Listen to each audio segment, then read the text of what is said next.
नागपूरमध्ये काँग्रेसच्या कार्यालयाला घेराव घालण्यात येतोय भाजपाकडून. सांगण्यात असं आलेलं आहे की पंतप्रधान मोदींच्या निवासस्थानी ज्या पद्धतीनं घेराव घालण्यात त्याचा निषेधार्थ हा घेराव घातला. काय सांगा?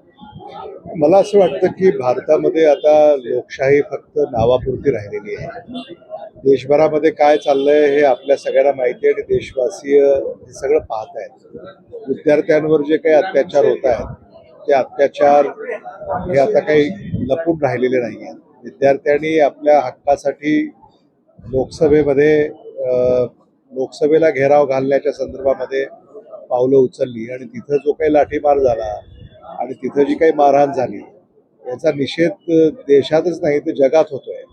मला असं वाटतं की कुठेतरी हे जे मुद्दे आहेत ह्याचे उत्तरं देण्यापेक्षा काहीतरी वेगळं करण्याकडं सत्ताधाऱ्यांचा कल हा दिसून येतोय. मला असं वाटतं की काँग्रेस पक्षाची जी काही कार्यालय आहेत त्याला घेराव घालून देशातले मुद्दे याला उत्तरं मिळणार नाही.